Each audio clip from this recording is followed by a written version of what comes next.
Hi, my name's Ed deHaan. I'm the MBA Class of 1963 Professor of Management here at Stanford's Graduate School of Business. I teach the Financial Accounting and Reporting class that all MBAs take their first quarter here at GSB. Today, I'm excited to share with you 5 takeaways from that course. Now, my first takeaway is something you might have heard before. It is accounting is the language of business. Now, what do I mean by that?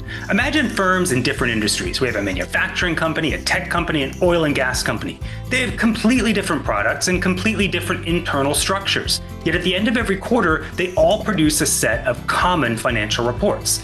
That commonality is what allows investors and other outsiders to analyze companies in different industries or even different countries on a comparable basis. Accounting is also the unifying language within organizations. Imagine a boardroom. We've got the CEO and the CFO. You also have the chief marketing officer, the chief technology officer, maybe the head of HR. Their jobs are very different, yet in the boardroom, they can all talk in a common language of assets, liabilities, revenues, and expenses. This is why we call accounting the language of business. The second key takeaway is that accounting numbers are not statements of fact. They're instead often opinions. They're based on accounting principles and rules. They're based on assumptions, and at the end of the day, it's a lot of managerial judgment. The problem is that everything has to be boiled down to a dollar value in order to be presented on an accounting statement, and those values are often highly uncertain. Take, for example, something as simple as a firm's sales revenues. Revenues are not just a matter of adding up the cash receipts in the register. You also have to think about things like, well, how many products are going to be returned next quarter? That value has to be reduced from revenues. You also have to think, how many services or products did we deliver, but we haven't yet billed for them? Well, that needs to be included in revenues.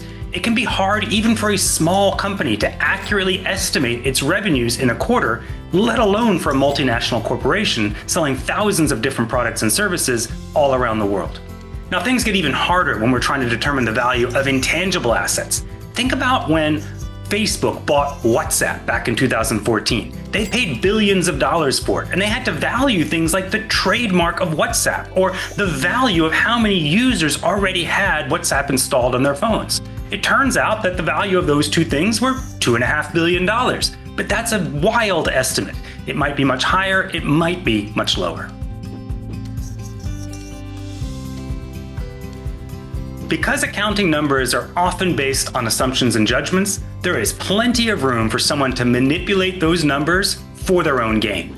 So being an informed user of financial reports requires that you carefully consider the incentives of who prepared the report, what is it that they would like you to believe, and where might they have massaged the books in their own favor.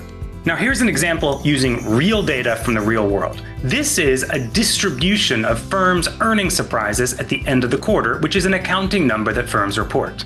What we see here is a kink in the distribution. There's too few small earnings misses, and there seems to be too many small positive earnings surprises.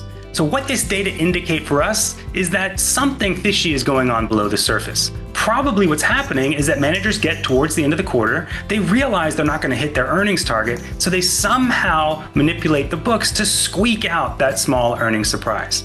Now, to be clear, this behavior is unethical and very likely violates GAAP and the law, but we spend a lot of time in class thinking about how companies prepare their reports so that we can be skeptical and informed users of those reports.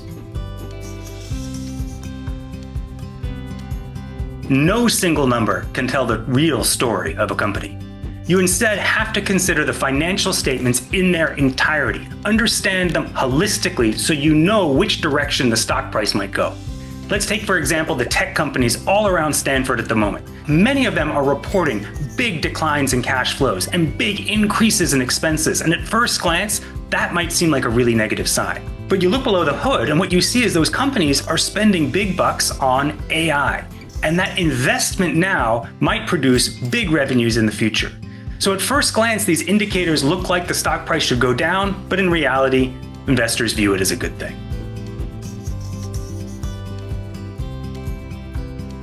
No matter what role you want within a company, reaching the highest levels of management in that role will eventually require that you can speak the language of business. Think about the example of being a marketer. You might be the most brilliant artist. You can create content that engages people, and you might be a wonderful manager of the artists and designers on your team. But eventually, if you want to be in that boardroom speaking with the CEO and CFO, you have to be able to communicate those marketing plans in accounting terms. You'll have to be able to understand things like expenses and asset capitalizations. You'll have to be able to explain when your marketing campaign will impact future revenues. Being fluent in the language of business, understanding financial accounting, will help you accelerate your career from mid-manager to senior manager. It'll help you bridge the gap between all the different departments in the organization you work for, and it'll make you feel more confident and comfortable as you work through your career.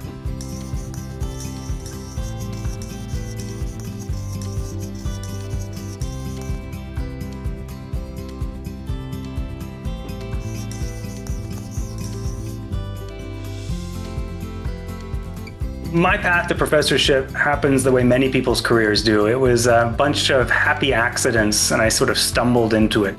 I ruled out a few things that I didn't like and eventually found one that I do like.